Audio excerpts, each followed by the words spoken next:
Ma arvan, et võiksime alustada, kell on juba paar minutit üle 7. Et minu poolt siis tervist. Ma olen Dmitri Sadov ja ma esindan siis Sihtasutuste Avaliku Demokraatia Fondi või siis SA Vardev, kuidas kellelegi. Ja siis see, millega me täna siis soovime teile tutvustada, muidugi ma tahaksin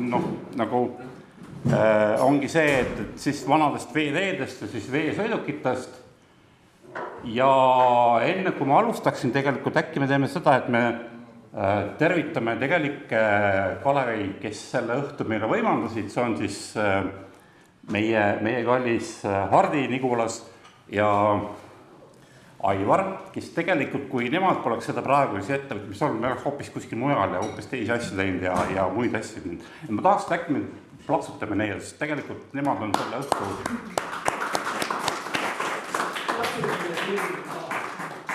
Ja teeme niimoodi, et teema on pikk ja põhjalik ning me üritan tunni sisse ära mahtuda ning nüüd mina vestan siis.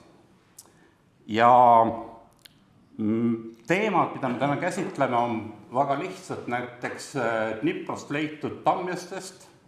Need on mitu, aga üks põhiline. Haabiatest kui tavalistest veesõidukitest Ukrainas, mis on ka omaette nähtus, mida isegi osa arvatagi seal on.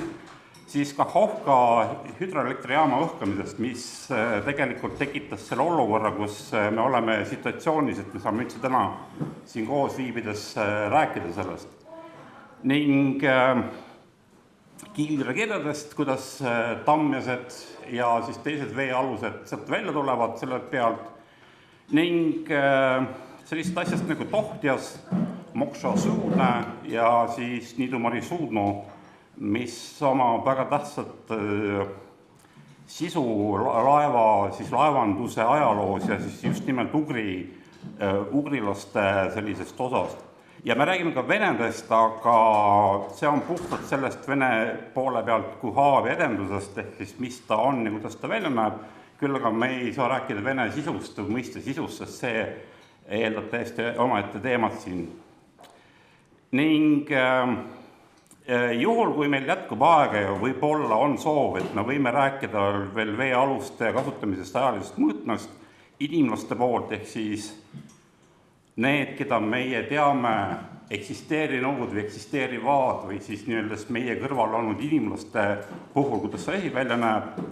Ja see on teema, mis on nagu selle põhiteema võib-olla jätkuks juhul, kui sellelgi on nagu soovi. Ja siis ka muidugi see, et veeteede kohta, et need veeteed on siin välja toodud, aga need on vähe, aga nad on, jääb mulje nagu neid ei oleks, aga põhiliselt on see probleemiks, et kui rääkida sellest, siis see läheb omaette teemaks ja see on tunduvalt laiem, et see on kahjuks pidi välja jätma. Ja meie arutelu hakkabki pihta sellest, et 30. juunil 23. aastal levib Ukraina meedias uudis, et leitud on lootsik Dnipro vees Hortõtsia lähestel, kus siis Hortõtsia kohaliku loodusloomuuseumi isikud tulid ja kaevasid ta välja. Tema suureks eeliseks oli see, mis ta meedias sattus, just oli see, et ta oli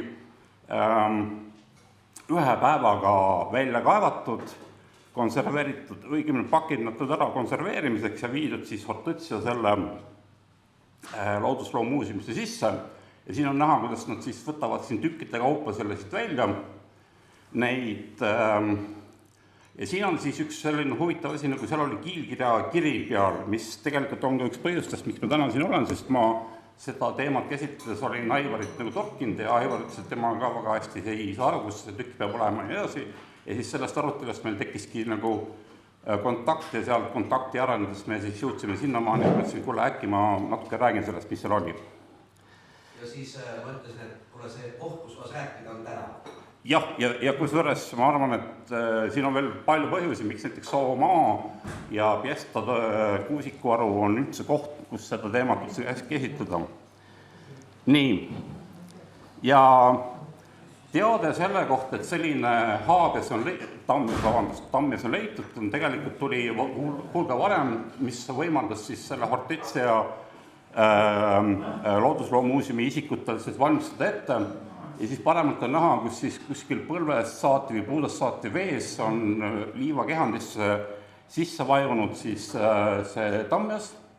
Tammese puhul, kus on juba vesi ära võetud, on huvitav nagu, et seal on oksakoht, kuigi ma ei tea, mida see tähendab või miks ohtusi see katab, aga see hakkas mul kohe silma. Ja siis kõige parempoolsem foto on siis sellest, kuidas see veest välja võetud tammes, et ta ei kuivaks ära ja see kuivab ääretult kiiresti praktiliselt niimoodi, et mõne tunniga niimoodi, et ta juba on täiesti kuiv. Pakiti siis kile sisse niimoodi, et ta säiliks oma niiskustaset ja siis viidi ta sinna edasi. Ja siis hakati välja tooma seda tammest tükkide kaupa, kuna ta oli mööda loomulikult kiud läinud tükkideks, purunenud mingil põhjusel. Ja siis üks põhjustest, mis nähtavasti võis olla, oli see, et tammes, kui ta mattus sellesse liivakehandisse, siis veevoolude ja tohutute põhja siis materjali liikumise tõttu see surve oli nii suur, et ta lihtsalt andis järgi. Mis tegelikult omaette tekitas küsimusi, kuidas siin edasi, mis ta on, aga antud hetkel siin on nagu näha, et see on siis vööri osa või nähtavasti vööri osa ja põhjus, miks ta vööri osa on see, et see platvorm, mis siin on nii-öeldes välja tahutud, on nagu esindatud ja nähtas see detail, mis välja toodi, see võib olla vöör, kuna üks teine osa, mis peab seal taga olema või juhul, kui see on seal ahter, siis see detail peab seal taga olema, see annab üht-teist sinna juurde. Ning kui te vaatate nüüd selle veetaseme peale, siis Hortetsia saare kaljude pealt on näha, kus oli veetase enne seda. Ehk siis see kõik, mis on hele ja edasi, siis oli siis endine veetase.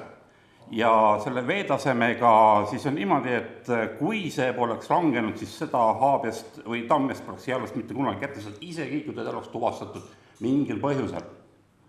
Sest et see vool on seal päris metsik ja seda sealt teist kätte ei saa. Ja veel üks asi, selle vööri detail, see lameplatvorm on üks nagu näidetest selle kohta, et see tammes on tahutud välja tamme siis tüvest, aga ta ei ole laotatud. See on selles mõttes, et sa ei saa sellist detaili teha, et kui sa tahad laotada ja mis on nagu üldiselt läbiv teema selle tammeste puhul. Nii, ja siis siin on siis näha, kuidas on puudu vasak-parem ahtri vasak külg, kuna ta on tagurpidi põhi ülespoole, siis see peab seal olema puudu, on see täielikult see tükk on puudu. See, mida me eelnevalt vaatasime, on see, mida nad praegu välja võtavad siit.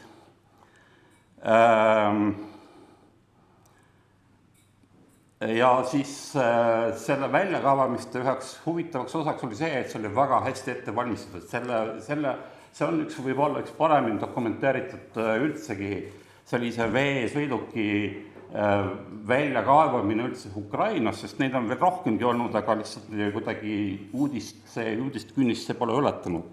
Ning siin on siis näha, kuidas ta on see liivakehande sees ja siin nad üritavad seda vett välja võtta ning tavaliste labidatega nii palju liiva välja visata, et saada seda kätte omade juurdepääsu selle.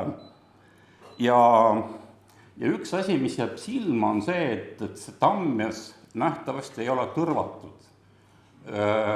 Ma ei oska öelda, kui kaua tõrvatud lootsik üldse vee all saab nüüd olla nii, et see tõrv kuluks ära ja lootsik ise jääb alles. Aga mul on selline mulje jäänud, et Tammes pole kunagi tõrvatud ja ta on selline nagu loomulikus seisus siin. Ja räägiks natukene Hortõtsiast kui sellisest, sest et see suur lahmakas graniitsaar seal on Dnipro keskel olev Hortõtsia saar. Tema pindala on 24 ruutkilomeetrit, see on 75% Pärnust, ma läksin, et selles suhtes, et sinna maaks kogu Pärnu ära ja veel jääks mõned äärelinnad sinna kuhugi juurde saaks. Et see Dnipro osa, sellest on hästi veerohke, kui nüüd võrrelda siin omavahel, siis see konkreetne asukoht, mis on siin, kus seda välja kaevatakse, on selle ülesõidu silla poolt vaadatuna paremat kätt, siis tähendab, et ta peab seal olema kuskil ja õigemini teiselt pool silda, seal on paremat pool on. Ja siis see on nagu öeldes suure maa või siis emamaa poole pealt, et see on nagu mitte selle saare enda suure poole pealt. Ja tegelikult, mis kõige huvitavam on see, et peale veetaseme langust see avastused, mis sealt välja tulid, olid märkimisväärsed ja neid oli päris palju, väga paljud inimesed, kes seda nagu neid avastasid, ütlesid, et see on nagu erakordne ja väga palju ajaloost räägib, mis ukrainlaste puhul on samamoodi probleemne, sest et nende jaoks on takistatud selle ajaloo juurdepääs, et nemad arvavad, et näiteks, et nemad on sinna sisse tulnud mingisugusel ajal ja neil on antud luba selle peale nii edasi. Nii, ja üks asi, mis ma selle Tammise puhul tahtsin veel tuua, on see, et kus ta nagu asukoha mõttes on ja siis selle Hortõtsia pool on siis antud hetkel see, et nii ma toon selle kursori siia poole, see on nüüd see Dnipro ja see on Dnipro hüdroelektrijaam, see, mis siin ülalpool see sinine osa on. Nüüd Dnipro ise valgub Musta merre. Ja see Musta merre tähendab seda, et ta valgub siin Hersoni oblastist ning see osa, mis paisuna nagu lahti läks ja selle veetasem langetas, on siis Kahhovka hüdroelektrijaam, mis on natukene ülesvoolu sellest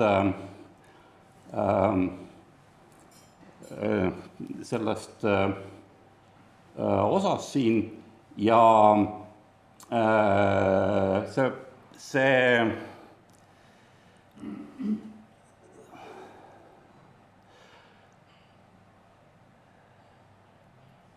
nii, okei, alla vahendasid siin peal Hersoni parem, et see Hersoni linna vabastamise järgselt see nagu protsess hakkas pihta ja siis üks, mis nagu selle Tammise puhul siis kõige olulisem on see, et kuna siin on välja toodud näiteks, et tal on olemas, ütleme siis, väidetav vööriosa ja väidetav siis tahtrist mingisugune ka tükike, siis siis vööris ja ahtris olev ava, mis on üsna jäme, viitab sellele, et teda kasutati jõe alusena nii, et teda tassiti teatud lõikudel ühest jõest teisi jõkke ning selle jaoks kasutati mingi ristlatti, mis sealt läbi pandi, sest et lihtsalt mingi ankru köieks siit on see natukene liiga suur ava.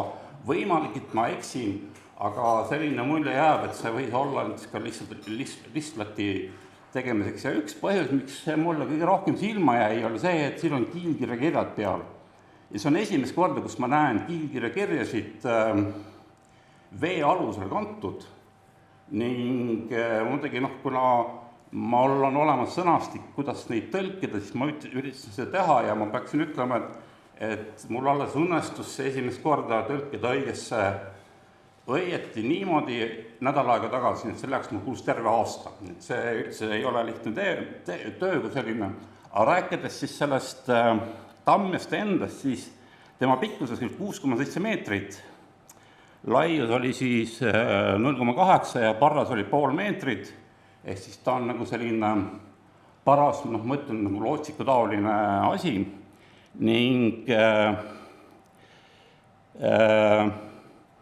siis sellest säilinud oli kuskil 78%, nad ei tea, kui palju seal kadunud oli, aga üldiselt sellest kerest on palju ning see osa, ma väidan, et see peaks olema ahtris ja ma seletan hiljem, miks ma seda väidan. Ja see siis tähendanud seda, et seal, kus see ahtri osa oli puudu vasakul pardas, see on siis selle detail seal. Ning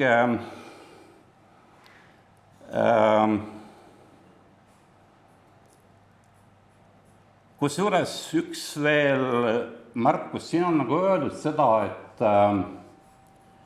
nad hindasid selle vanuseks 300–500 aastat, et nad teavad seda, et Hartõtse lähedal on tohutult tamjaseid 10.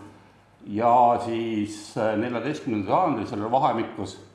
Tegelikult on teada näiteks juhtum 13. märtsist 1792, kus Dnipro mustad kasakad, Zaporožje mustad kasakad tammjastega sõitsid mööda Dnipro jõge Musta merre, sõitsid siis Krimmi poolsaarest mööda rannikut siis ida poole ja siis Kertši väinast maabusid Kubani kaldal ja seda siis nimetatakse siis suureks nagu Musta Zaporožja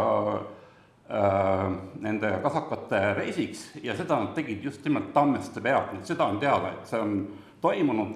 Samas see ajalugu, kuidas seda kasutati ja mismoodi, see on praegu jäänud ikkagi ukrainlastele, ütleme, muude probleemide taustal ja ma ei pea siin seda, mis praegu toimus seal, vaid üldse selle taustal, et nendel ajalooga tegeleda on natukene raske, kuna neil on väga palju seda vana nõukogudeaegset taaki taga ja nad peavad enam sellest lahti saama, kaasa arvatud ka see, et kas nemad on üldse kunagi rahvana eksisteerinud ja nad on piisavalt head selle rahvus välja teenida. Nii. Ja siis lisaks veel selgus, et selle veetaseme languse tõttu hakkasid välja tulema veel huvitavamad alused ja siis antud hetkel siin on selgelt laudistest tehtud alus, millel on siis laevapuu kerekaared ja ma toon nad puhtalt siia sellepärast, et näidata selle kauba aluse Hartõtse lähedalt Dniprost leitud osa ja kui sügaval kalda liiva sees ta on ning mismoodi ta välja näeb, juhul, kes on laevameistrid, siis nad võivad peale vaadata ja siin oma järelmeid teha, mis vaja on. Et siin on selles mõttes huvitav, et kuidas siin on sellesse laeva kaare sisse on tehtud siis nagu kanna jaoks avaldused, kuhu seda sisse saaks panna muud asja ja sellisel kujul siis välja tulnud on ning see on siis sama aluse jäänused, kere jäänused teiselt poolt vaadatuna ja siis kõik, mis siin peal on täpselt nii, nagu ta üles leiti, et selles mõttes on väga huvitav alus ning üks, mis mind kõige rohkem paelus on see, kuidas selle alused talad olid kinnitatud ja võtnud talade kinnitus, siin on see pildi peal, see alumine detail on ülemalt toodud, et see tala ei ole mitte nael, vaid ta on nagu selline nagu haak või mingil määral siis kinnituse aas või kuidagi moodi siin on. Ja ühte ma tahan kohe rõhutada, et see ei ole, juhul kui keegi mõtleb näiteks nagu lodja peale, mingi lodja taolist asja, siis see kindlasti ei ole lodja taoline asi, kuna laudistest tehtud laevakerede puhul on Ukrainas on oma tüübid sellised, mida pole kunagi näinud ja üks nendest eranditest näiteks on Tšaika tüüpi laev või siis kaubaalus, mis on ka esindatud selle Hartõtse loodusloomuuseumis ja see on hoopis teist liiki laeva või kaubaaluse osa.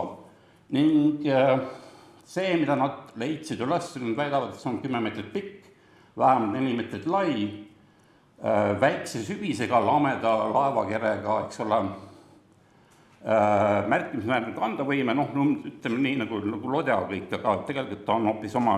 Ja nad eeldavad, et ta on vähemalt 100 vana, nad isegi ei oska seda dateerida veel ja siis ta oli mingil põhjusel kalda ääres seistes läinud põhja ja siis sinna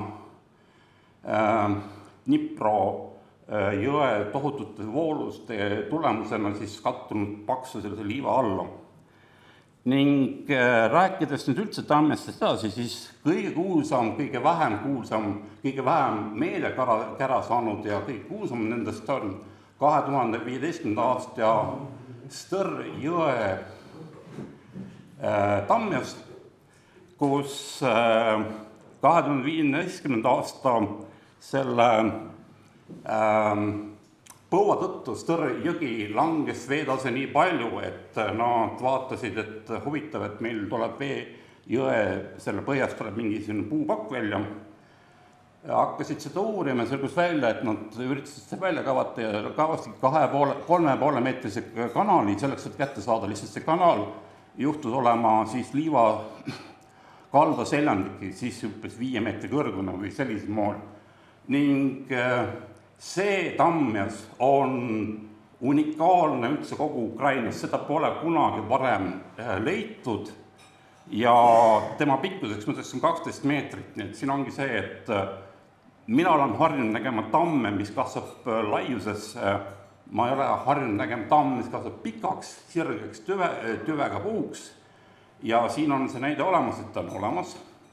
Ja teine asi on see, et 12 meetrit on see standard, mis on meil rekkatel, tänapäeva rekkatel üles pandud, nii et ses mõttes, et see on täpselt selline standard, et sul on võrreldav tänapäeva rekkameeste sellega nähtavasti tegu on puhtalt kuivlasti alusega.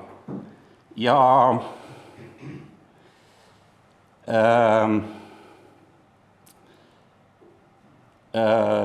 21. aastal pandi ta eramuuseumisse ainueksponaadina üles, kus selle tammjase siis kogu ilus ja kõige naljakam on see, et ta on siis säilinud kogu ulatuses, tähendab, et temal pole eriti midagi viga ja ta on tegelikult väga populaarne selline alus seal selles regioonis ja üks väga huvitav moment on see, et kus see Stõrr jõgi asub ja mida see küll tähendab nagu meie jaoks. Kui vaadata seda noolekest seal, kus kohas see avastati, siis see on kirjedel loe Kagu-Ukraina nurk ja see on siis Volõni oblastis ja see konkreetne tammes pandi siis 7 aastat peale tema väljakaevamist pandi siis muuseumisse selles Volitši linnas ja kui vaadata seda kaarti seal lähemalt, siis tegelikult selgub välja, et seal, kus lõpeb Leedu ja seal, kus on Ukraina, on maakitsikus ehk siis kannus, tavaline kannas Läänemere ja Mustamere vahel. Kõik, mis sealtpoolt on läändelis Poola, on Euroopa, kõik, mis sealtpoolt on idasse, on Euraasia pool. Ja see tammjas on rohkem lähemal Läänemerele, kui näiteks see Hortõtsia lähistel leitud Dnipro teine tammjas, kuna nende tammeste distants on mingisugune vist üle 900 000 kilomeetri. Nii et see tehnoloogia, et teha tammjatest aluseid on olemas, lihtsalt see, kuidas ta levinud on nii suur, et tegelikult kui vaadata selle kaardi pealt, siis ta on pigem Euroopale lähemal või siis Läänemerele lähemal kui teised on. Ning siin on toodud see näide, milline see Stõrr jõgi on, ta ei ole üldsegi sirgjõgi, see on selline käänuline oma sängiga ja siis 2 küla vahel. Nende 2 küla vahel siin kuskil selles koha peal ta avastati ja ütleme tänu nendele meestele me oleme siis selle tunnistajaks, kusjuures selle kohta pole praktiliselt üldse mitte mingit informatsiooni. Nii et väga kahju selle kohta, aga nad ise on toonud välja siis niimoodi, et tema pikkus on 12,2 meetrit, laius on 75 senti ja parras on 1 meeter, ehk siis 1 meeter on selline, ütleme, et tõsine kauba alus, sul ikkagi sinna mahub palju asju peale. Ning nad hindavad, et ta oli jões 800 aastat, ehk ta oli 13. sajandi paiku läinud siis sinna jõe põhja ja põhjus, miks ta säilinud on sellepärast, et selle Stõrr jõgi on selle koha peal Stõrr jõgi üldse on niimoodi, et tema jõe põhi kipub olema soostunud või selline rabane koht, kus lihtsalt ei ole nagu hapnikut, siis saab olla. Ning siin on nagu näha ka, et ikkagi selleks seda välja kaevata labidast ei piisa, peab ikkagi ekskavaatoriga tulema ja see on ikkagi tõsine ettevõtmine on. Ja muidugi see Tamjas on väga popp selles Manevitši linnas kui eksponaat, aga nad ei oska selle kohta midagi rääkida. Ja mind muidugi rabas see, et tema pikkus, see on ikkagi märkimisväärne, ma ei ole vist kunagi sellist pikka alust enam varem näinud. Rääkides nüüd üldse veealustest, siis Haabias on ka Ukrainas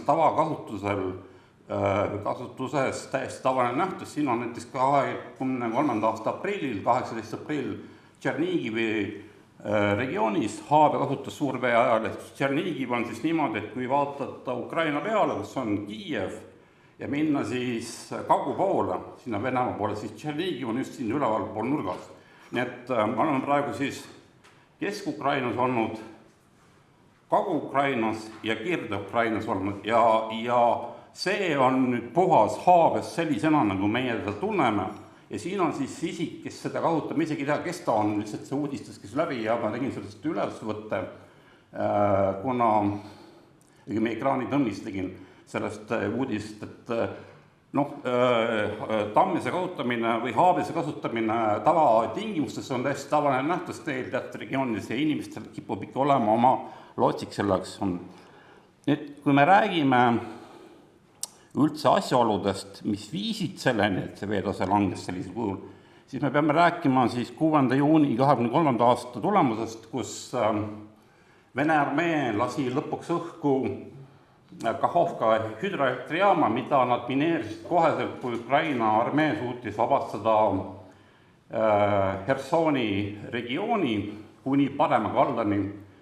Selleks, et takistada nende edasiminekut, nad lõhkasid Antonovi silla, mis on Dnepri parema ja vasaku kalda ühendav lüli ja Ukraina saavutas 22. aastal 2 edu. Nad suutsid saavutada 2,5 kuuga vabastada terve Harkivi regiooni ja siis augustis kuni novembrini raskete lahingute näol vabastada Herson ja see, et seda mineeriti, oli siis Ukraina sõjaväeluurel Kurril teada, siis 11. novembril ta vabastati Herson ja nemad teadsid juba detsembriks, et seda on mineeritud just nimelt hüdroelektrijaama alustalade juures need kandvad talad seal ära. Nii, nüüd selle tulemusena, et see Kahovka hüdroelektrijaam õhku lasti, näiteks kadus ära Kahovka veehoidla. Veehoidla oli puhas selles mõttes, et see oli joogivesi kogu regiooni peal. See oligi see kõige suurem osa. Siis lisaks kadus ära selline asi nagu Energodari laht, mis on tehislik laht, nagu ütleme siis Pärnu laht umbes sama suurune, kus seda hoiti siis Energodari 6 tuumaelektrijaama varraste vee tsirkulatsiooni jaoks, et siis sinna pidavad jahedat vett juurde pumbata. Ja siis muidugi kõik alad, mis jäid veeta, muutusid lähima 2 kuu jooksul selliseks padrikuks ja võsaks ja seni praegust on kas võsastunud või metsaks muutunud, rohelusse kasvanud. Nüüd Dnipro veetase Kahovka lõhkemise järel langes 9-11 meetrit. See on meeletu. See milleks on kõige väiksem, kõige süütum pillikene sellest, et seal all on Kuidoki kraanad ja see on nüüd Hersoni Kuidok, mis Dnepro jões siis laevu remontis edasi ja see oli kõik seal vee all. Nii et kui drooniga mindi üles, siis nii palju, kui silm nägi, nii palju oli ka vett ja siis on niimoodi, et kuigi see on nüüd Dnipro parem kallas, ehk siis kui me vaatame Dnipro suubumisest, siis tähendab seda põhja poole jääv ala, siis Dnipro vasakalas on tunduvalt madalam, mis tähendab seda, et ka need Vene väed, mis jäid sinna, need kõik kas uppusid ära või siis olid häiritud oma tegevusest, kuna nad ei saa vees toimetada ringi. Ja põhiline, miks Venemaa seda tegi, oli ökotsiid. Et nende jaoks oli vaja muuta see elamiskõlbmatuks maa-alaks ja üks asi, mis kohe välja toodi, oli see, et nad kõik ökoloogid kartsid, et tegelikult võib juhtuda see, et see Dnipro ala siin muutub kõrbeks ja see küll ei ole täide läinud, aga see ei ole üldsegi välistatud, see protsess on üsna pikk ja aega võttev. Nii, ja rääkiks natukene, mida tähendab 9–11 meetrit. Ja kui me võtame Pärnu lahe, siis 9–11 meetrit on täpselt nii palju, et te ei pea isegi jalanusid jalast võtma, et te läheksite jala Kihnu või siis Munalaidu. Et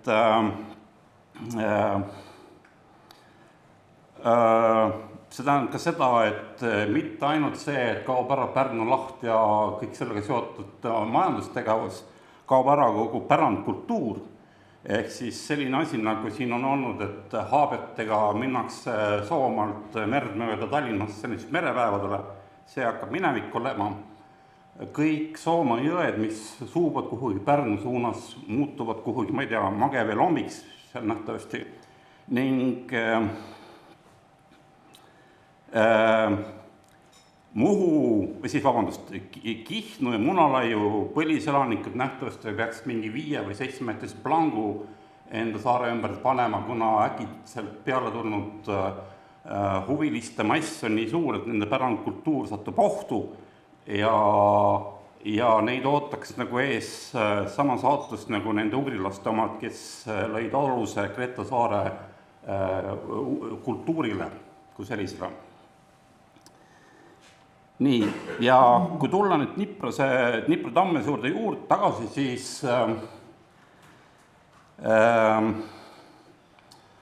siis üks asi, mis oligi, et mind huvitas nüüd 2 tükki, ma ei suutnud kuidagi kokku viia, et mis asi see on siin, nagu ta on. Ja selges välja, siin on nagu näha, see tükk on siis juba veest välja võetud, on tükk maad kuiva õhu käes on, ja siin on praktiliselt kõik, mis on ära kadunud, see on juba kokku kuivamas, see tükikene.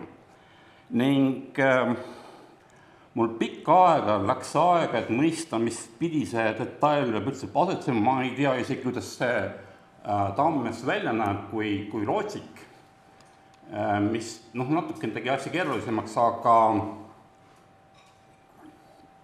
aga võlusõna sellele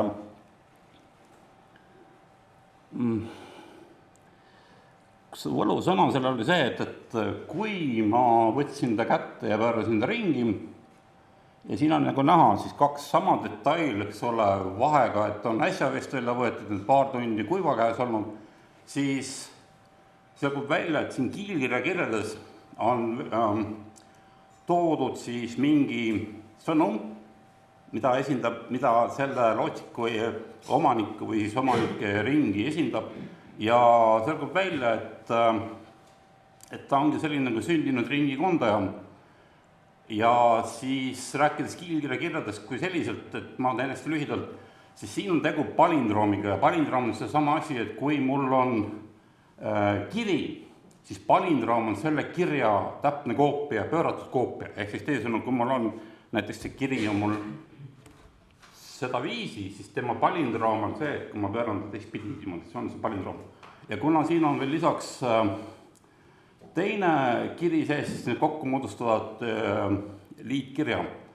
Ja see oligi nüüd see põhjus, et alles selle ettekande valmistamise jaoks mul jätkus nii palju siis võhma, et ma saaksin sellega veel tegeleda ja siis äkitselt see iseenesest lahendus ja siis me saime kätte. Nüüd ma mainin kohe ära, et see keel, mille kaudu kiilkirjad avaldavad eesti keelde ja nad avaldavad eesti keelde otsa, tähendab, et see, kuidas ta oli mõeldud lugema tol hetkel, kui see isik kirjutas, on niidumari keel.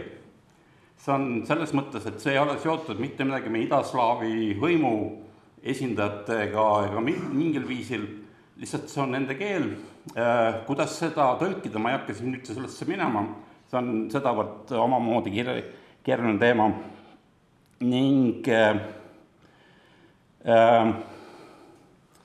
siis siin tekib üks küsimus muideks, et kas see isik, kes selle kiilkirja kirja kirjutas, kas ta on ugri? Ja see küsimus on selles mõttes väga õigustatud, et me ei saa seda öelda, aga isik, kes kirjutas neid kirjasid, teadis kiilkirja kirja, tal on väga ilus kiilkirja kirja viis, kuidas ta seda tegi, ning üks reegel, mida peab meeles pidama, isikud, kes kirjutasid kiilkirja kirjades, ei teinud mitte kunagi vigu.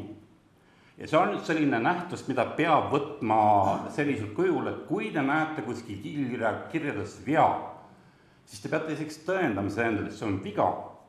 Ja teiseks on see, et juhul kui on viga, siis sellest peab nagu teada andma, sest see on harukordne juhus.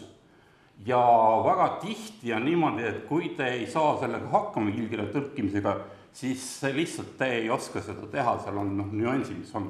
Aga see, kuidas ta seda kirjutas, see on täiesti uskumatu, tal on väga hea kirjaviis. Me ei saa öelda käekiri, aga tal on kirjaviis, on suurepärane. Nii, ja kui me nüüd räägime nende diplotammestest, siis üks asi, mis on siis selgub välja, et nende veealuste nimadest ja üks asi, mis ma tahaksin nagu siin on tähelepanu pöörata, et üritage seda filmi vaadata tähelepanelikult ja märgata enda jaoks seletada ära, mida te märkate siin, et mis siin nagu esineb.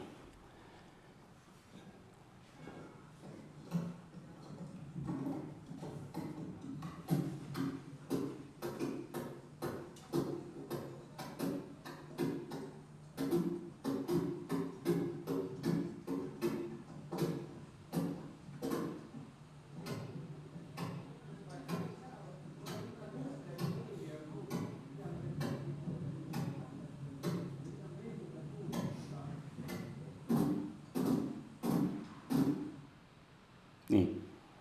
Ja siit tekibki see asi, et on olemas haabjad, pärned, tammjad ja nii edasi, aga ütleme ukraina keeles ja teistes keeltes, kuidas saab teada, et kus pärineb see substraat, mida kasutatakse veealuste kohta, siis selgub välja, et ukraina keeles ei ole võimalik teha vahet, kas sul on tamm või tammjas, ta on ikka tuba, prišli na dubje ili dubah. Näiteks see on tammedel na dubah, eks ole, tammjastel na dubah. See on seda, et ta on nende jaoks vahetatav samamoodi kui sünonüüm. Meie teeme sellel väga suurt vahet, kuna meie jaoks on see tehnoloogiline, meie tehnoloogia, me teeme vahet, et mis asi on siis tammjas ja mis asi on tamm kui selline.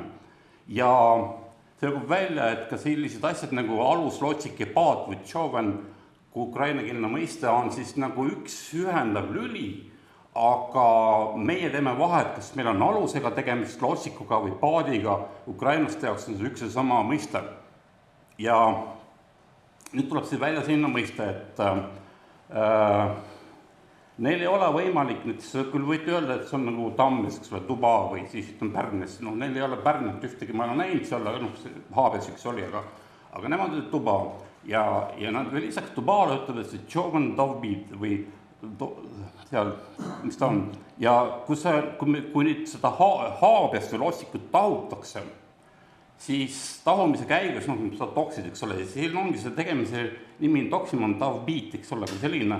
Ja põhimõtteliselt see heli, mis seal siis haabi ja laagris toimus, oli nii nagu rähk toksiks seda, ütleme, puukoort.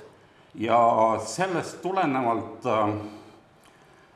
on ukraina keeles haabes, pärnes, tammes, nad ei tee vahet, kusjuures puutüübil, nad räägivad, et see on tšoven tovbanka, ehk siis see on nagu alus või siis paat või kuidas me tahame öelda, lootsik, mida on välja tahutud. Ja nemad ei tee sellist vahet nagu on sellepärast, et nende jaoks on see substraat, mis on meie keeles või ugri substraatist võetud, nad on seda üldistanud selliseks mingisuguseks nähtuseks. Ja nüüd ongi selline asi, et see ei ole ainukene Ukraina eripära, vaid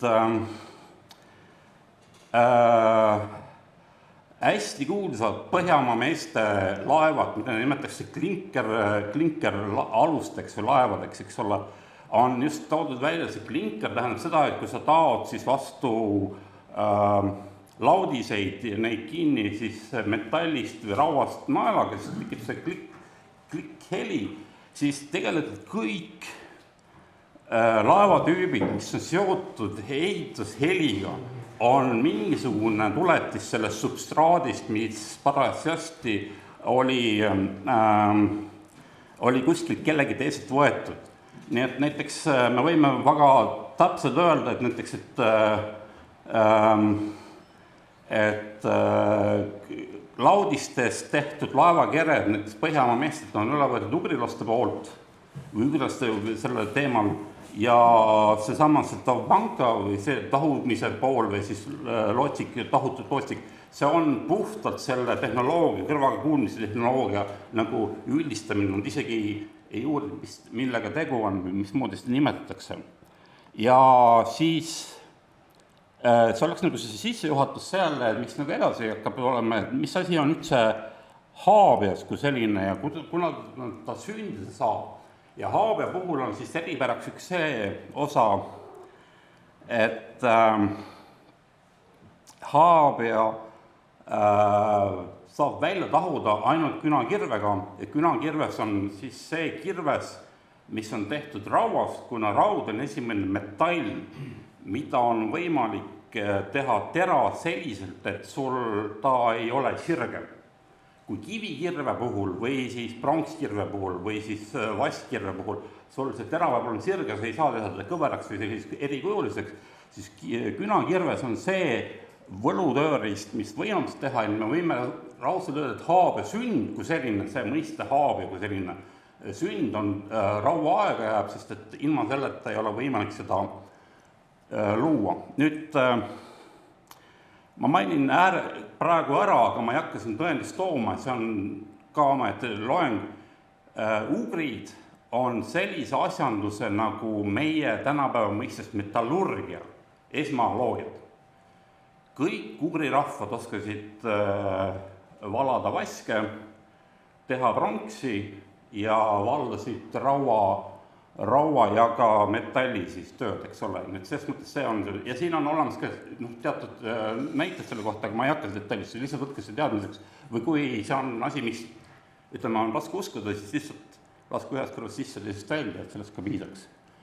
Nii, ja üks asi on veel, et juhul, kui leitakse haabias, mis tõeritakse kuhugi kivioega ja me teame, et see on puhtalt haabias, see peab olema haabias ja seda on tehtud ilma metallist tööriistadega, siis tegu on erakordse leiuga, mitte sellepärast, et ta on olemas, vaid sellepärast, et keegi on rakendanud tehnoloogilisi meetmeid ja võimekust, kus nad saavad selle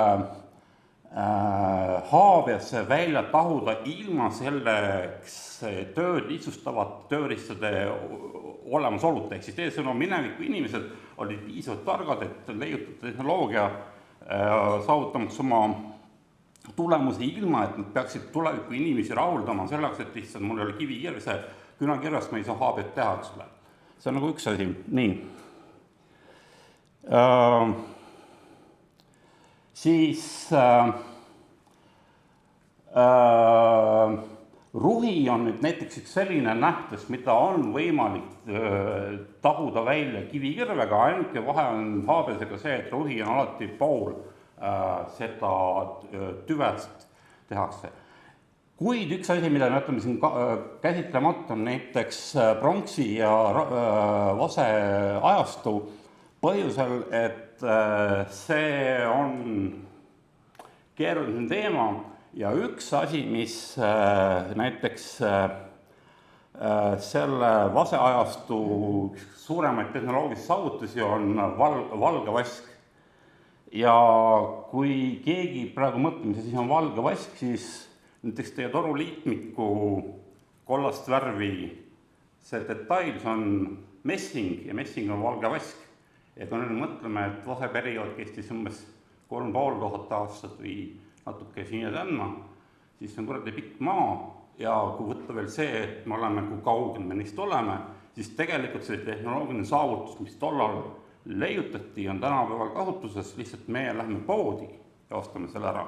Aga tollal nad pidid selle ise valmis tegema ja loomulikult sul ei ole torustiku ütleme, ideede peale sellist aega olemas. Nii, haabe me võime raudselt panna siis kiviaega, rauaaega siis. Ja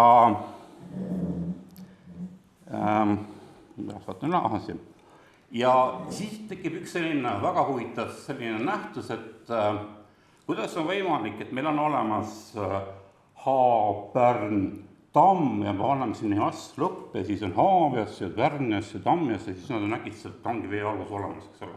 Et mis nagu sellega toimub. Ja siis selgub välja,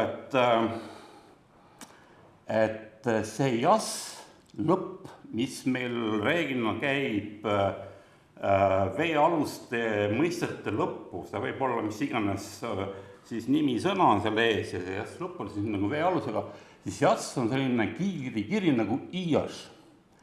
Ja Iaši puhul on siis kaks siis variatsiooni, kus ta on aasta vanune, tähendab, et miski on kuskil mingi vanune.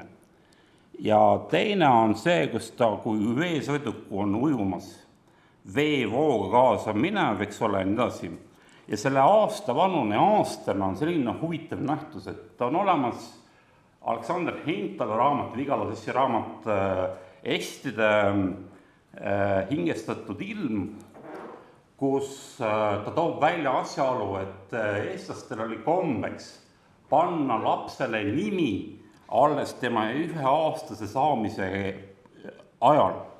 Ja see peab olema seotud laste surevusega ja nii edasi, aga see 1-aastaseks saamine tähendab ka seda, et ta on saavutanud mingisugusesse vanusesse või ikka, kus tema on võimeline oma elu jätkama suure tõenäosusega, kui täisväärtuslik siis liige või siis ühiskonna liige või siis looduse liige ja ta on nagu sellega koos. Ning siin tekibki see sama asi, et see 1-aastane siis nagu viitab nagu vanusele, et see tundub nagu, et see võiks olla siis raieküps puu või selle puuliigi raieküpsuse saamise näitaja, eks ole, et sa ei võta ju haabet ennem maha, kui ta ei ole selleks valmis, et temast saaks haavias või haavapuud. Nüüd et siis see Pärn, Tamm on ujumas, eks ole, siis see tähendab seda, et ta on, kui ta on võimeline ujuma, siis ta on võimeline ka teda ujumast näha, siis ta on nagu veealusena sobilik. Ja siis üks veel nüanss tuleb välja, et nähtavasti ta on, see Jass lõpp on ka viide sellele, et ta on nagu sobilik siis selle veega edasi kandumisega olnud osa.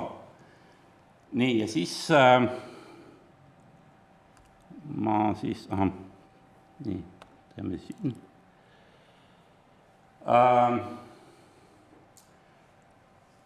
Kui me võtame Tammias, näiteks see sama Haavias, võtame siis Haavias, haave mõtte, haava mõtte, šopke on haab liidumäri keeles ja parandali see Iaš aastane nii edasi, me saame siis sellise mõiste Ileške, ehk siis Ileške on elanikkond.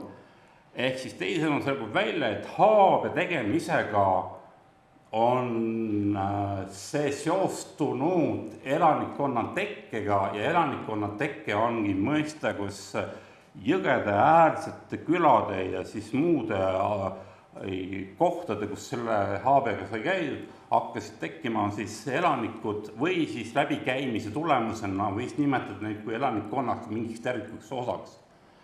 Siis Pärnase puhul on selline huvitav nähtus, et Pärnase mõistet on võimalik üldsegi mõista, neil on kaks õiget vastust ja seal tekkis mõte, et võib-olla üks on õigem kui teine. Ja selgub välja, et tegelikult Pärnase mõiste on värviga koos.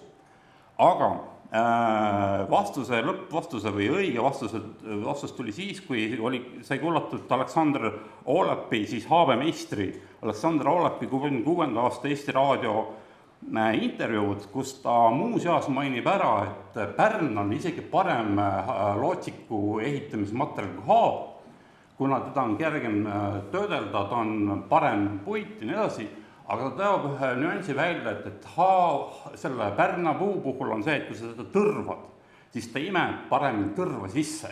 Ehk siis teisena see tõrvaga koos, värviga koos ongi selline asi, et isikud, kes tegid Pärnast pärniasaid, avastasid, et kui ma ta tõrvan ära, siis ta imendab seda tõrva niivõrd hästi, et isegi hiljem, kui ma ei ole tõrvanud, ma ikkagi teda käsitledes saan tõrvaga ennast ära määritud ja siis särgub välja, et kui alusena on suurepärane.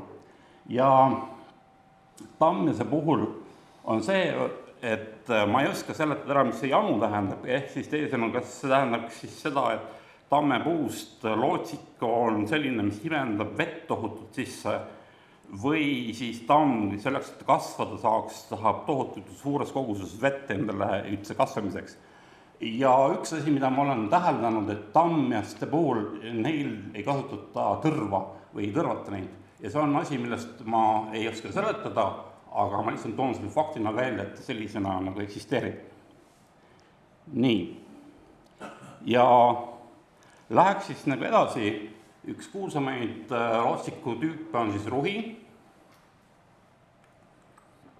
Rohi on kindlasti kiviajas ja kiviaega meil selline periood, et see on üldiselt praktiliselt enam inimajaloo eksisteerimise periood. Nii, ja siis rohi saab teha poolest ööst, mitte tervest, seda peab siis poolitama. Näiteks kiviajal oli täitsa tavaline, et kasutati erinevaid tööriiste, ei pea olema kivikirves, näiteks sa võtsid koprahammad ja panid siis selle pidema otsa ja siis lihtsalt välja, muidugi koprahammaste pindal on nii väike, et siis võiks sellega peentööd teha. Samamoodi sobiksid ka hihtehambad ja mõtlesime rotid ja kõik sellised närilised, mis seal on, jänesed ja teised. Et see ei ole üldsegi eriskummaline, et saaks teha ilma rauast tööriistadega õõnestatud puusse õõnestatud asju, aga rohi puhul on nagu selline asi, see on muidugi moodsam rohi, selles mõttes ta ei ole nagu see kivia tehtud, aga selle põhimõte on see, et saad teha ta ilusti ka kiviriistadega. Muidugi rohi puhul on see suurem asi, et ta on väga ebastabiilne, siis rohi puhul sa pead, kui meistrina teadma, kui pikk see rohi võib olla, kui lai ta võib olla, seda ei laota, sest et sul ei ole tehnoloogiat, sa ei saa üldse kontrollida seda pärda laiust. Teine asi on siis see, et sa pead olema meisterlik rohi siis sõita sellega. Nii, ja rohi tasakaalu parendamiseks lisatakse siis romp ehk laudadest või lattidest tiivad.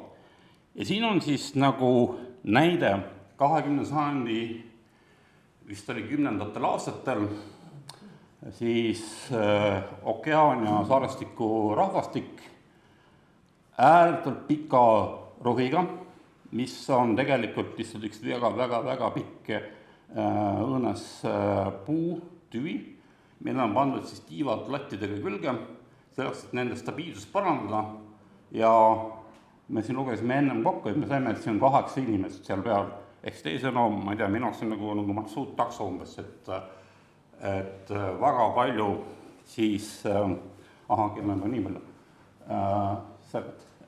väga palju siis mahub sinna peale.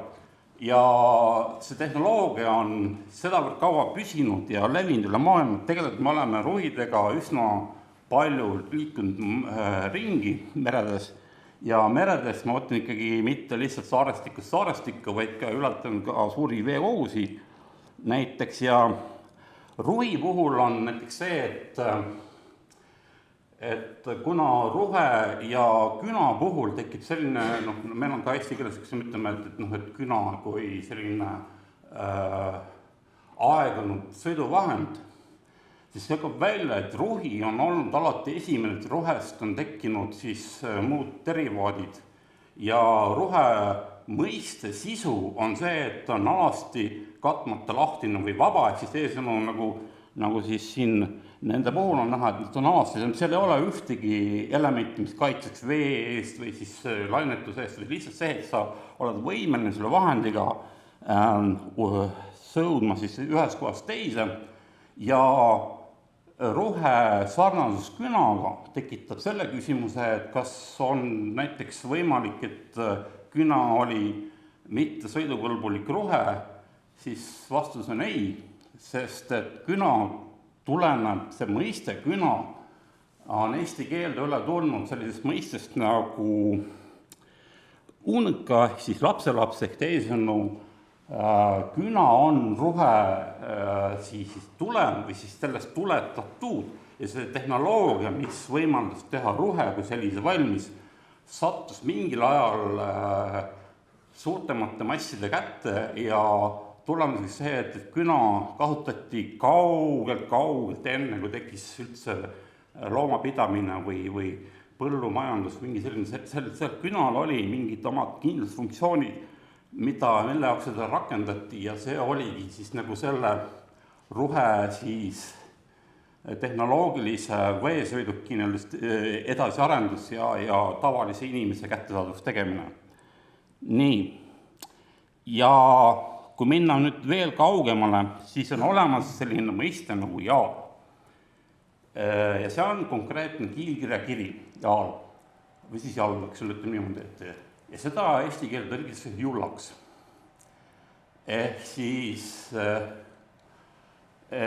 julla on kui jaal ja tema üheks selliseks omadus on see, et ta on tehtud niintest, et ta ei olegi välja siis tahutud, milleks ta on niintest punutud, aga siin tekib sellise sõnade mängu puhul tekib selline probleem, et EKI defineerib, ütleme, jaal kui selline jal, see kiilkirjakiri jal tähendab jullat, mis on väike sõudepaat. Nii. Jaal aga on väheldane rannapurjekas, pooltekiga või tekita, selge. Nüüd jaal, jaali ja jaala ei ole üks ja sama mõiste, siis teisõnal isegi siis, kui me eesti keeles saame panna ühe täishääliku sinna lõppu, need on kaks eraldi, ei ole täiesti erinevad alused. Ja nüüd sellega, et meil on olemas mõiste nagu jaal, me saame väita ka seda, et meil on olemas juba ainuüksi enda eesti keeles tõendus selle kohta, et puri kui selline on väga vana tehnoloogia, kuigi praegusel hetkel on väited, et me ei tea, kas Põhjaala meeste tipphetkel oli üldse puri kui selline tehnoloogiliselt tuntud, mis me võime puhtalt eesti keelel tõendades tõendada, et see tõesti on niimoodi, et puri on tuntud, aga kõik taandab siis selle purje materjali peale, purje suuruse peale, tema kasutegurile, nii et jalale või siis jullale puri peale panna ei ole probleem, sest ta on väga väike pind, mida edasi viia, samas probleemiks on see, et kui ma nüüd kasutan mingeid muid materjali, tahan ta suuremaks teha, siis ta lihtsalt kasutegur on nii väike. Ja kui tuua nüüd selgust, mis asi on siis lõpuks jal, julla, jaal, ja ehk siis tagasi julla, siis jaal kui siis sõudepaat ongi niinest punutud ümaram pool siis kera või siis ütleme siis selline korv, mis võimaldas sul liikuda vees sinna, kui sul tarvis oli. Ja siin on näha, et siin see konkreetne näidis on tõrvatud. Nüüd jaal, ja seal on siis toodud siis välja, nüüd on siis niimoodi, et mul ei ole seda kiilkirja, mis vastaks mõistele ja see on kiilkirjakiri, mis vastab mõistele all ja see tekib eesti keelde mõistena koogum. Ja see on selline inimcivilisatsiooni loomise alus kiilkiri. Nüüd kui me vaatame nüüd edasi, nüüd siin on siis nagu näha kiviajast tulnud näidis, makett või kunagi kiviajal või siis ütleme Mesopotaamas leitud väike makett selle kohta, milline on välja jaal. Käsnu muuseumis ilusti jaal üles näidatud väikse purjega sõudepaat ja kõrval on siis samamoodi, ma mäletan, kus ma selle võtsin, siis ta oli ka Käsmu või siis rannaäärsetes külades on Julla.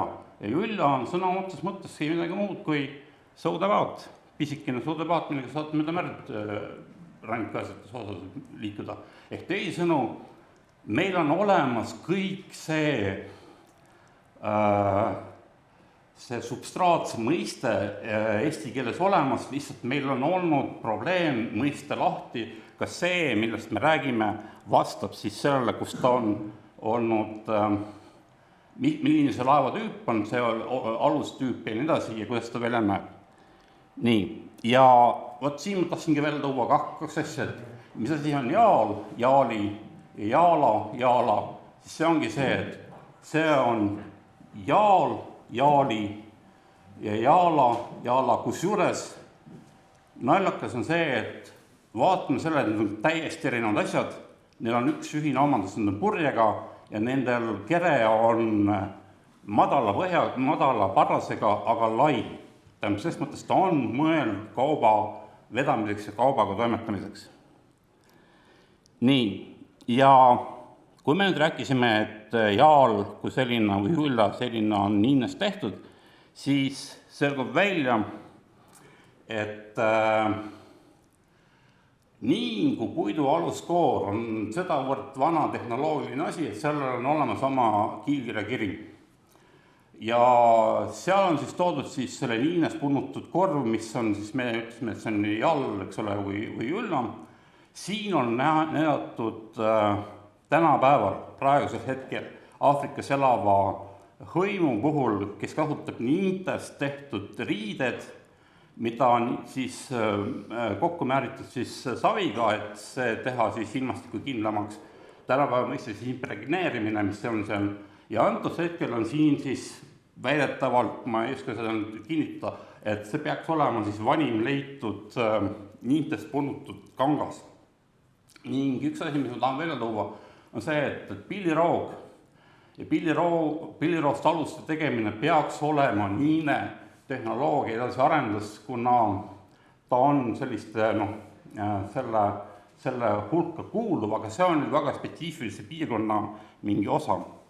Ning tulles nüüd veel edasi minnes, kui meile räägime nüüd niinest, siis niine pealmine kiht on siis toht või puukoor. Ja selgub välja, et eesti keeles on täiesti olemas siin mõiste nagu tohtjas. Ja tohtjas ei ole midagi muud kui veealus, mis on tehtud tohust ehk siis puukoorest.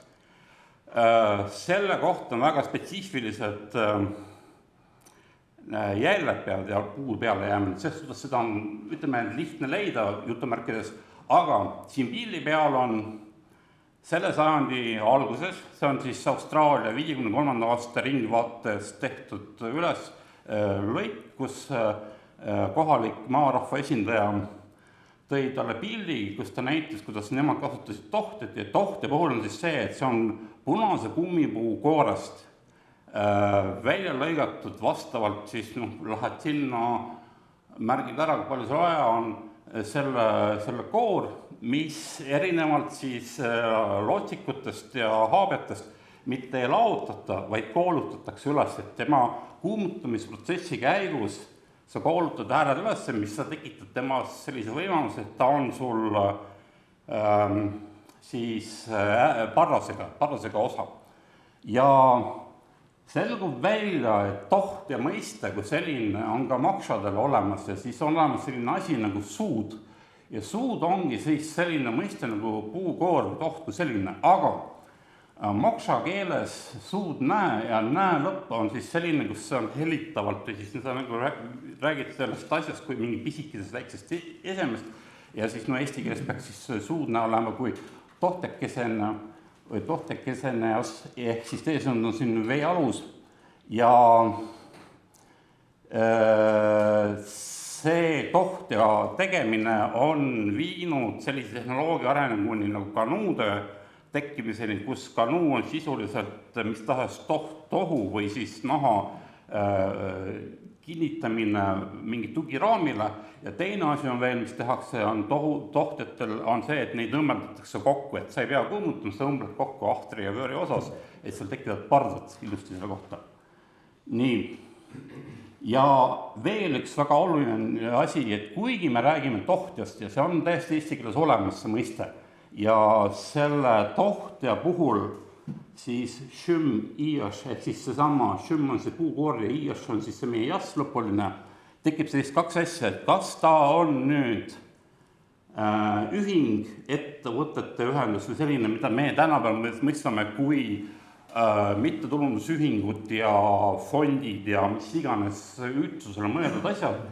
See on võimalik, et see nii-öelda ümbruskonna isikute või rahvastele oli mõeldud alus, mis on kõik üldkasutatav, või teine asi on see, et on olemas jarm mõiste, mis tähendab seda, et ta on kas kiud, ehk siis sama niin, või see voolus, kiirte vihk või juga, ehk siis see, et kui päike paistab läbi pilvede ja tekib selline voolus sinna, siis tänapäeval seda loetakse ka mingi jumala märgiks meile, et issand, milline õnnistus meile saabunud, ehk teisõnu tohtjase tehnoloogia on olnud inimkonna üks paralleelsetest aluste tehnoloogiast, millega üldse veeteed pidi liikuda ja tohtjas üks eripära on see nagu ka nuulgi, et mul ei pea olema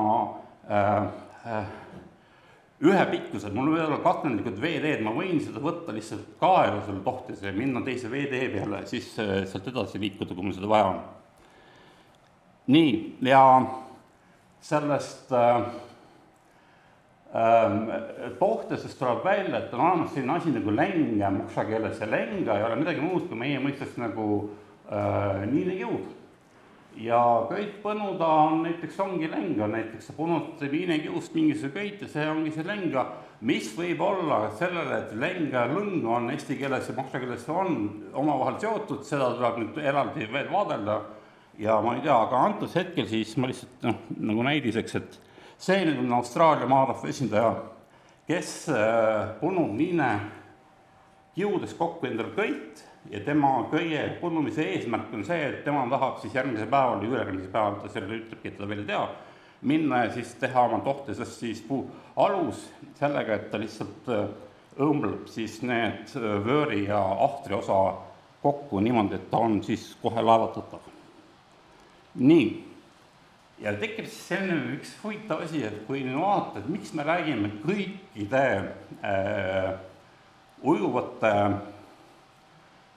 veel ujuvate asjade puhul kui alus, siis selgub välja, et või siis alused, tähendab, mõisted tulevad ugri substraadis eesti keelde mööda omistavad, nimetame omastavad käänet ja siis al-u-še või aluse selgub välja, et al-u annab kokku kui mõiste kui ua ehk siis hagu, see võib olla hagu kui üksik koks, võib ka hagu kogumina, see on siis see ja siis aluse siis ehk siis see all on kui ramm, eks ole, rammu uudse kurat ehk siis vägi, vähe uudse kurat saab kokku, annab meile elu. Vot see on nüüd selline asi, et on olemas teatud mõisted, mille arusaamiseks on meil vaja mõista selle ajastu tausta ja kuigi me teame väga hästi, mida tähendab elu, siis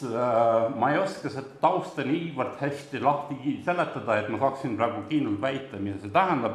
Kui ma hakkasin näiteks asendama mõiste alus, näiteks kauba alus, eks ole, mõistega elu, siis ma panin ta kauba elu, siis tekitab sellise nagu efekti, et kui kaup, kui ta on aluse peal, siis ta justkui nagu elab oma elu, liikudes ühest punktist teise. Küll aga me saame seda raudselt väita, et vanim üldse inimlase poolt loodud veesõiduk on olnud hagudes kokku pandud niine ja köiega kokku seotud hao alus, selline laiali laotud asi. Kuidas see ujub, mismoodi seda juhitakse ja muid asju, ma ei tea. See on see asi, mida ma ei oska öelda. Nii, ma vaatan, ma võin olla ajaga natuke üle läinud.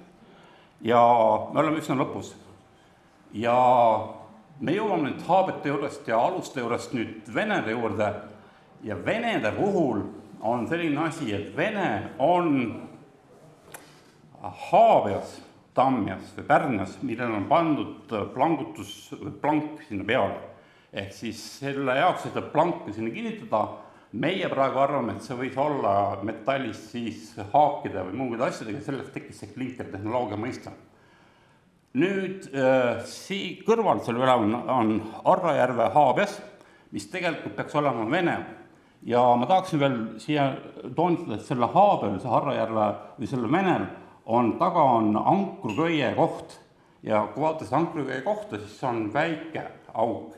Kui me vaatame Dnipro, seda Vööri ja Ahtri koha pealt, siis seal oli meeletu auk. Nii et ma väidan, et see oli üle transportinud. Nüüd see konkreetne pilt on tehtud eelmise sajandi, 20. sajandi 80. aastatel ja tegu on Iraagis oleva soorahva poolt kasutatud alusega ja see on puhas vene. See on täiesti saadud peale seda, et see on vene. Tal on olemas oma tunnus, tal ei ole plangutust, tal ei ole muud, aga see on puhas vene. Et selles mõttes, et veel nii palju ääremärkuseks, et umbes 5-6 tuhat aastat tagasi oli Iraak hoopis teise kliimavööndiga, kus talveti oli lumesadu ja seal on olemas soorahvas, kes elab Bagdadist natukene eemal.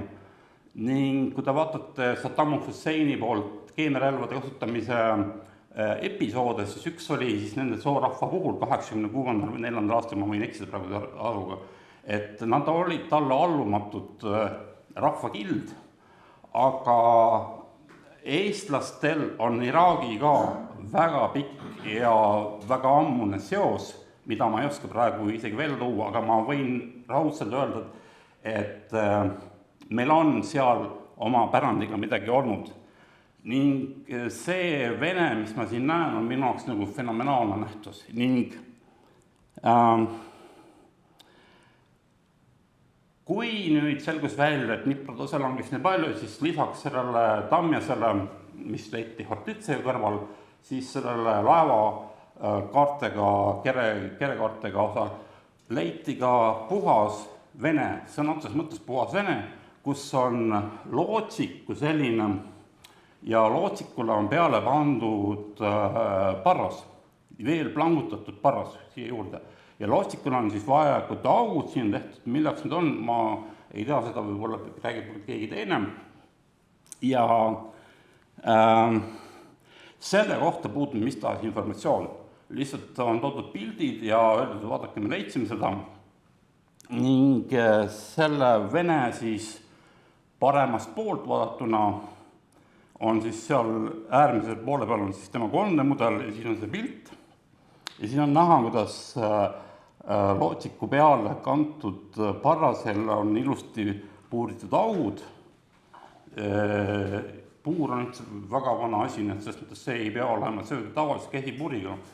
Ja see on niivõrd klassikalise vene moodi, et ma ütlen selle kohta, et ma ei tea sellest mitte midagi, aga ma võin näidata teile, et vene kui selline on tehnoloogilise arendusena on edasi kandunud ka Ukraina poole peale, nii et seal on seda kasutatud, lihtsalt me ei tea sellest mitte midagi.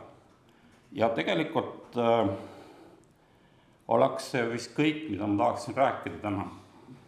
Et see võimaldaks praegu nendes ajalisest mõttes sisse mahtuda sellesse, mis meil siin on olemas. Siin on küll väike jätk, aga ma seda ei käsitleta üldse.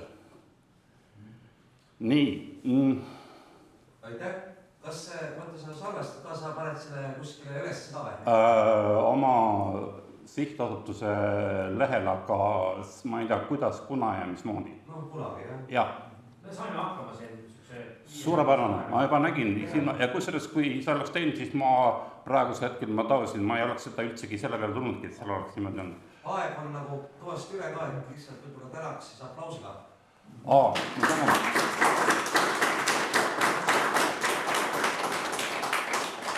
Et siin osad lähevad autodele järgi ja muud asjad, et kes jäävad, saavad ju veel nagu vestelda seni. Et me saame õhtul lubiseda natukene, jah?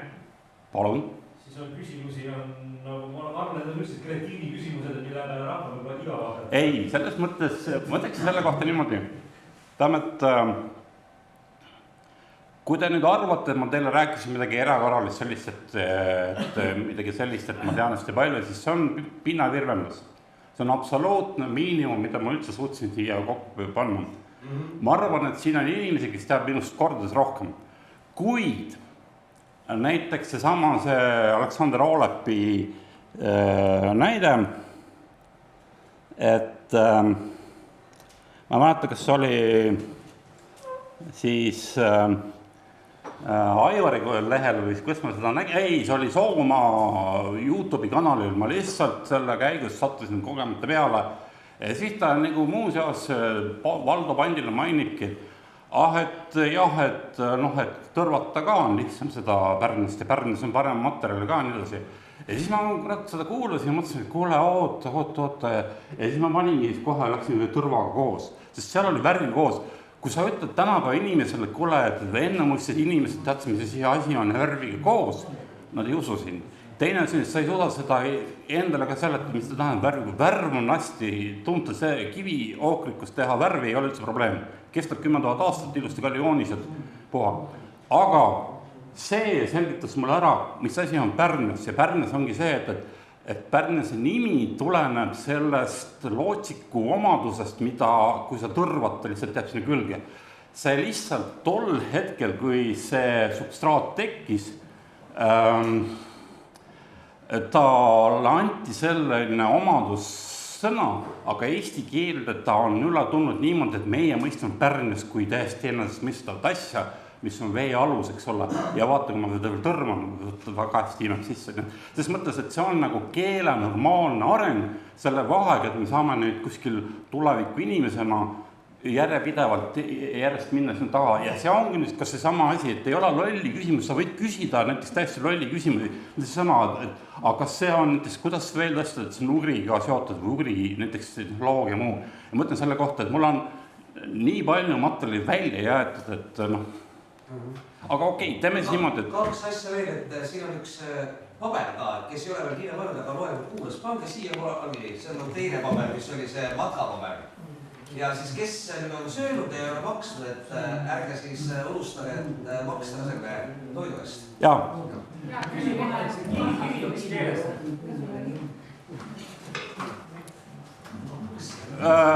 Kiilkiri ongi kiri, see on otsus mõttes.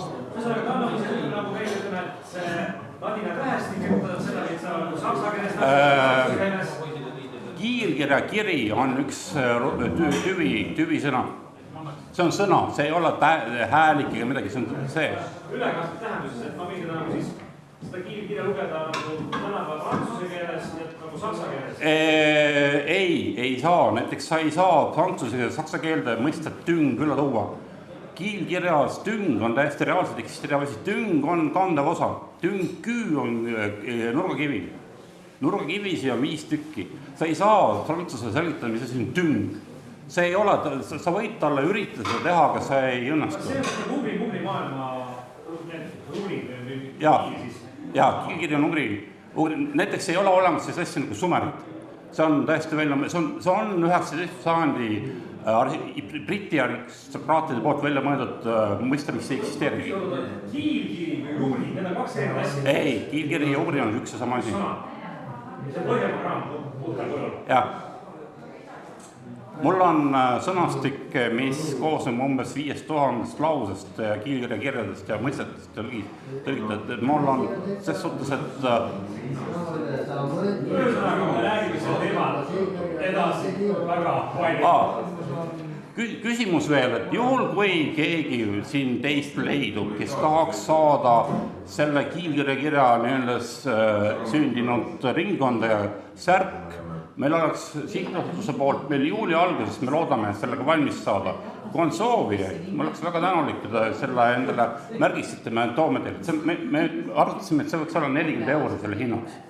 Et kes tahab, see ei ole kohustuslik, aga sellega toetate meie tegevust ja muud asjad, et me saaks mingi rahalisi asja. Aga samas me üritame see kindlasti tooteks teha ja müüki